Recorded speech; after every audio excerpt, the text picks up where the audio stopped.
Welcome to the Red Raider Coaches Show. I'm your host, Shane Bennett. This is our new head coach of the Red Raiders, Coach Ken Cofer, and we're going to let him talk a little bit about himself and give us a little idea of his plans for Bacon County, why he's in Bacon County, and what he sees here that he likes. So, Coach, just to kind of get started a little bit, I want to let them know a little about yourself first. I mean, your family, who you come here with, and that kind of thing. Okay.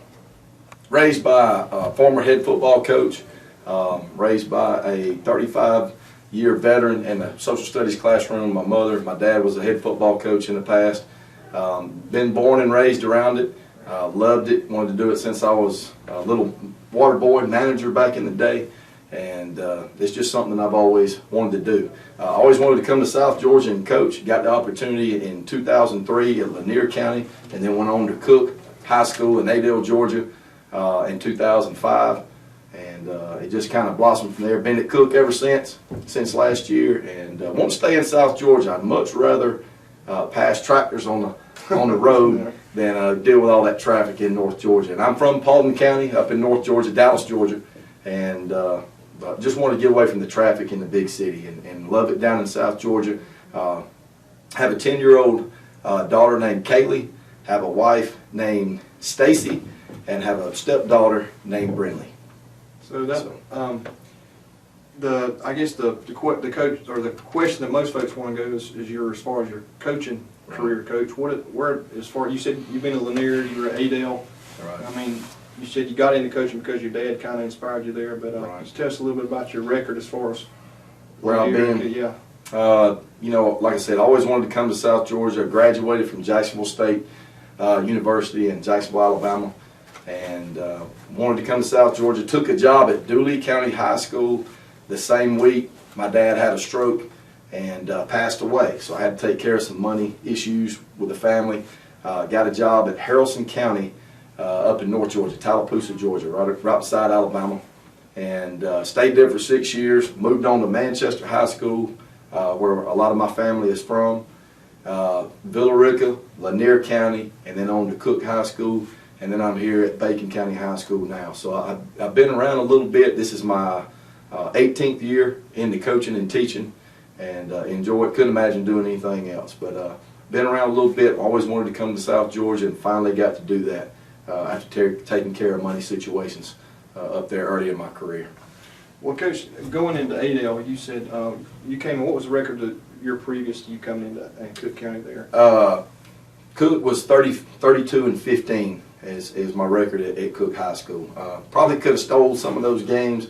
Lost one in double overtime this past year, and lost one on a Hail Mary in 2011. I wish I had back too, but that's the way things go. But it's tough region over there, 1AA over there with Thomasville, Fitzgerald, Brooks County, Early County, Berrien, and Pelham. Tough region, top to bottom, right there, and it was a gut check every week there.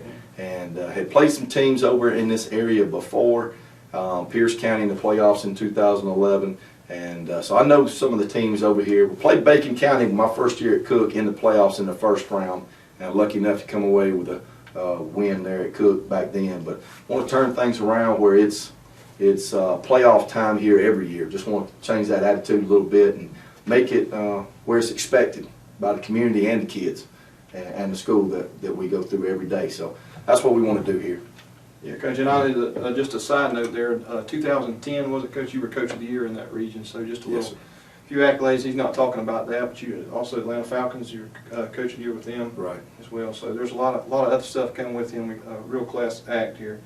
Coach, I guess the question a lot of us have, and I know you're going to be asked this, and why Bacon County? Why do you want to come to Bacon County? And I know from talking to you earlier, though, that you came a few times before, did the interviews and stuff, and checked us out and all that. And you've seen film on the boys and stuff like that. So just kind of elaborate a little bit about Bacon County. Yeah. Well, you know, Bacon County kind of happened by accident just a little bit. Actually got film sent to me of Pierce County. Wanted to see some things that they were doing on offense, because we basically have sort of the same offensive stuff that we do, and I knew what Coach Pender had done over there. And one of the films that got sent to me was Pierce versus Bacon. And we saw some of the athletes at Bacon. It was some coaches on our staff. We started talking about it, and just got to seeing it. And we actually seen Bacon in a passing league at Pierce a couple of years ago, and kind of marveled at the athletes that Bacon had, and wondered where those guys came from, and just saw them on film. I thought that's a pretty good opportunity to go over there with some athletes, try to win some ball games and some region championships. And you know, we made that kind of clear when I met with the kids that Friday when I came here a couple of weeks ago.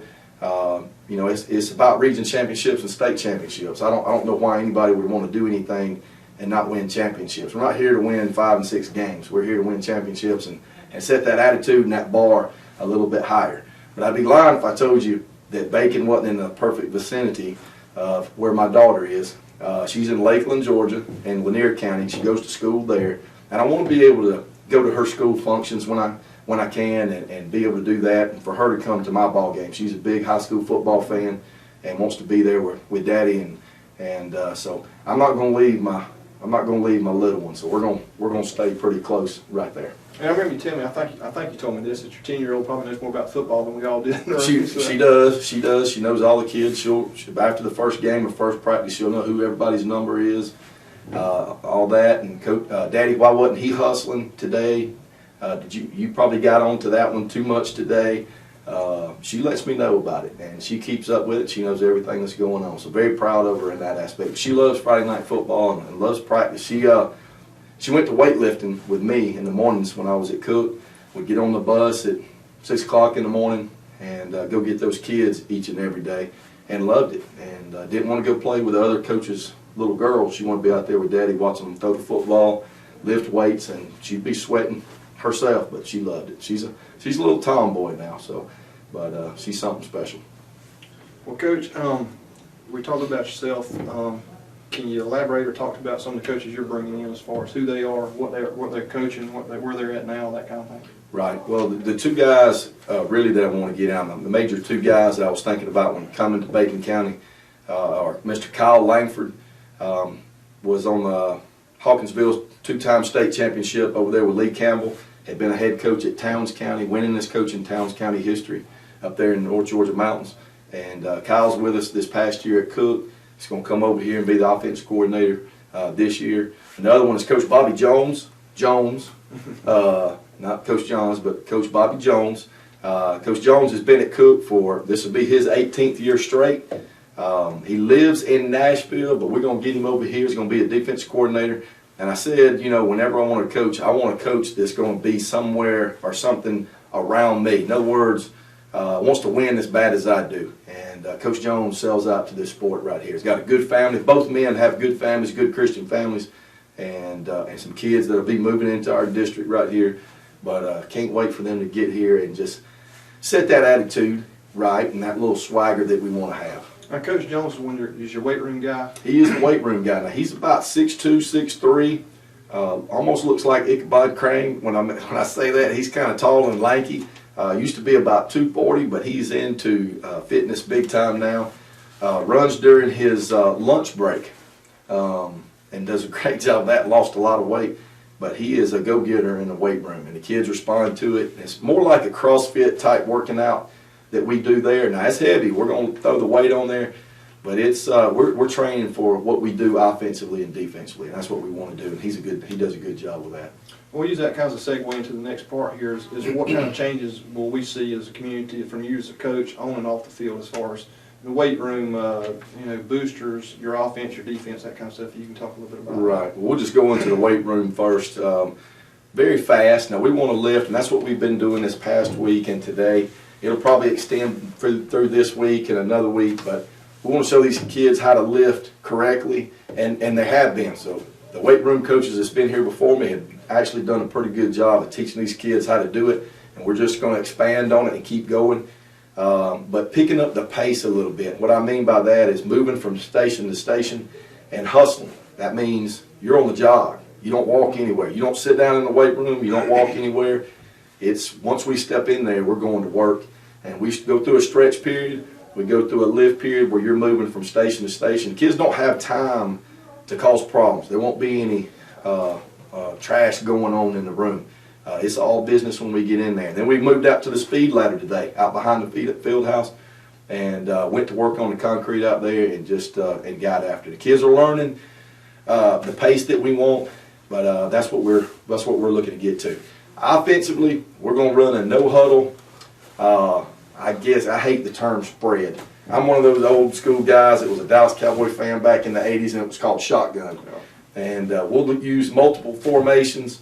You'll see some of the stuff like Auburn does. I'm a big Auburn fan, but we don't try to emulate them, but we want to smash mouth people a little bit. We want to go right at them, and then we're going to throw a lot of screens, throw the ball downfield, but we want to get the running game going. And we got some bigger kids here than we did at Cook. We didn't have the size at Cook that we did here. It was just that attitude that the kids wanted to go and expected to win. But it's going to be a fast pace. We'll see what our kids can learn first. It's easy to say that we're going to go real fast, but some of those college teams that you see on TV, like Texas A&M, they run the exact same type offense. Very simple to signal in. We want to go as fast as we can and try to wear down the opponent. When you have a smaller school like this, it may be harder, but everybody's our size. So it won't be that much of a problem. It gets your conditioning in. It cuts down on the grab tailing, just to be honest with you, in a huddle. It's just too many problems when you go to a huddle and it sets a pace. You go to a 2-minute offense, you're already in it the whole game anyway. So that's what we want to practice. Defense and our special teams, we're going to go after people. We're going to be aggressive. We're going to base out of a 3-5 on defense. And special teams, if it calls for an onside kick when people aren't expecting it, we're going to go after people. This game is aggressive.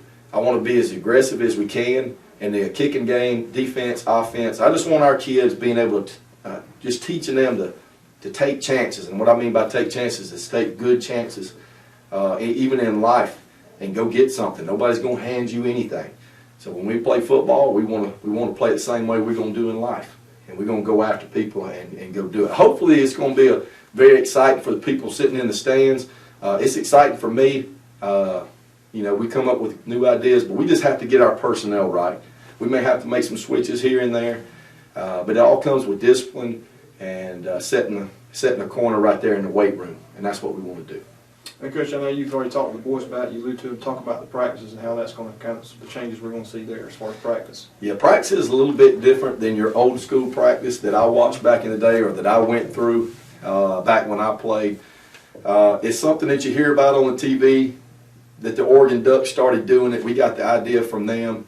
It's a noise factor, but our first one is cutting on the radio. We want loud music. We'll play anything from country to hip hop to the Lion King, because that's the way a game's going to go. People say, why would you play something slow? Well, sometimes in a game, you know, you have your ups and your downs. You've got the band playing, mom and daddy yelling, cheerleaders behind you, and then your coach is yelling at you. So the kids have to understand how to overcome all that. So we'll play things, and sometimes, you know, I'll get on the kid just to get on to him and see how he's going to react. Right after he drops a pass, I'm going to go after him. And I tell them that I'm going to do them that way, and our other coaches do the same thing.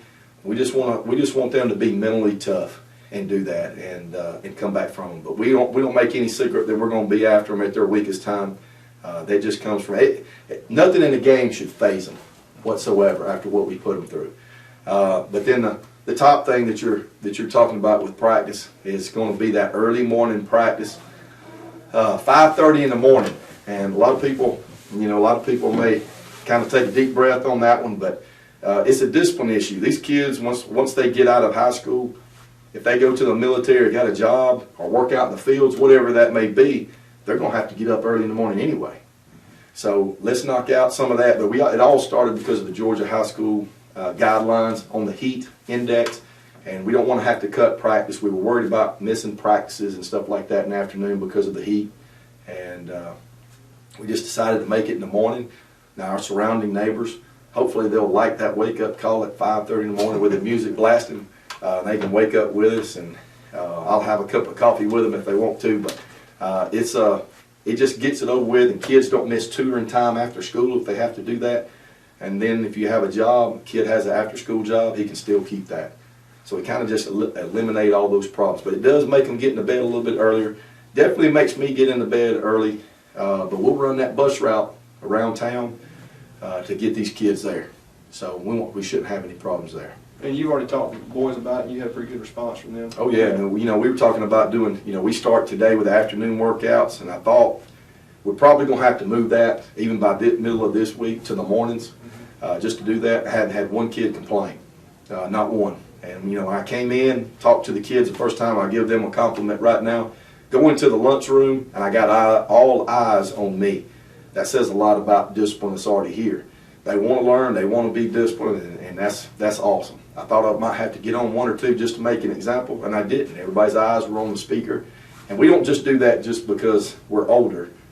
We do that if a kid is talking. If one of our players is talking, all eyes should be on him.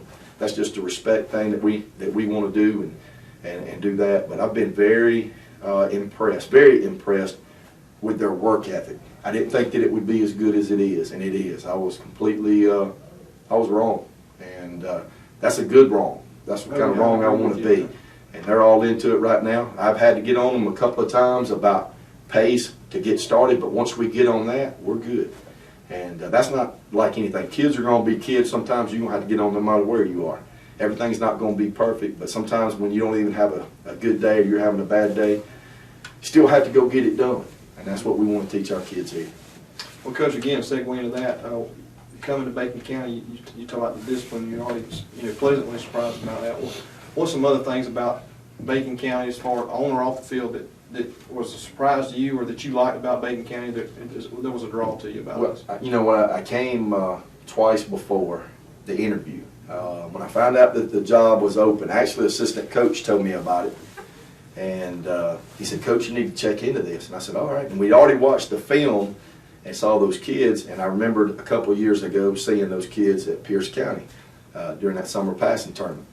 And so I said, you know what? I was by myself on a Saturday, and just got up early in the morning. I think I probably left 7 or 8 that morning. Don't know why. I just got up, went and got me something to eat.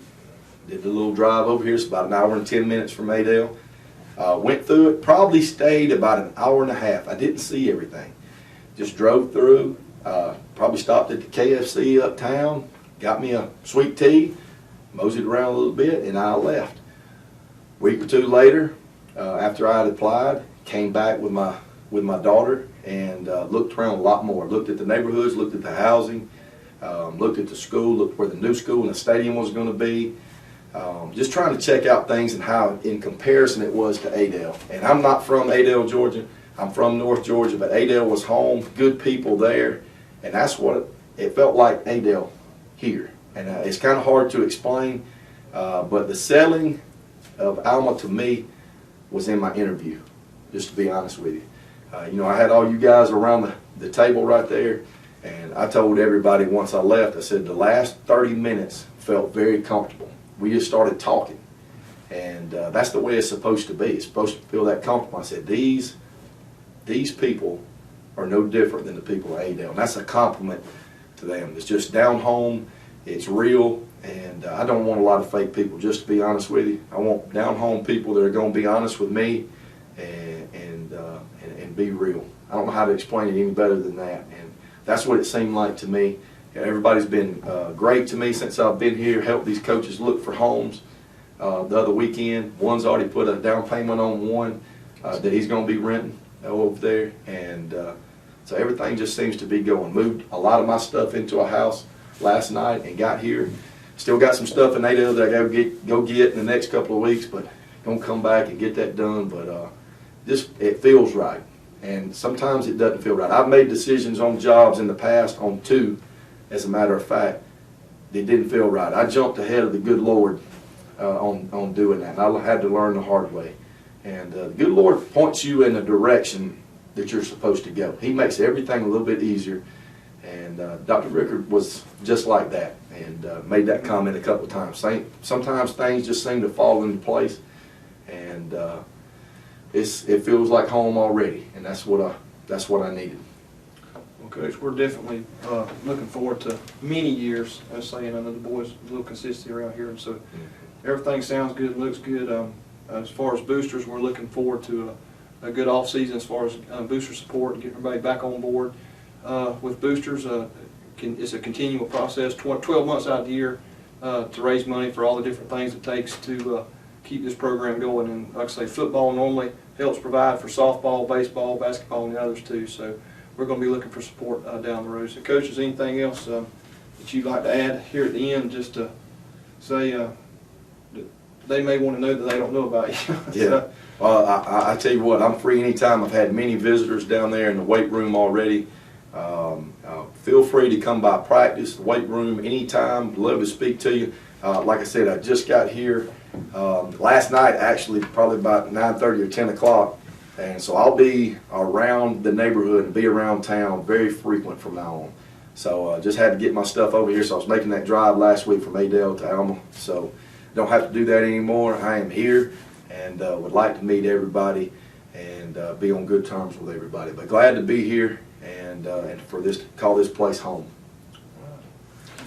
Well, that's going to wrap it up for our introduction to our new coach, and we're going to get back on a normal pace, and we'll put that out in the papers and internet and all when we're ready to start our normal coaches show as the season gets started back up. And it's just still January, but it's not that far off as time goes. We'll be talking football before you know. We got baseball coming up, and again, I want to add this. We didn't say this earlier. Real big proponent of other sports. I know you pushed that as far as the boys playing baseball and all that stuff.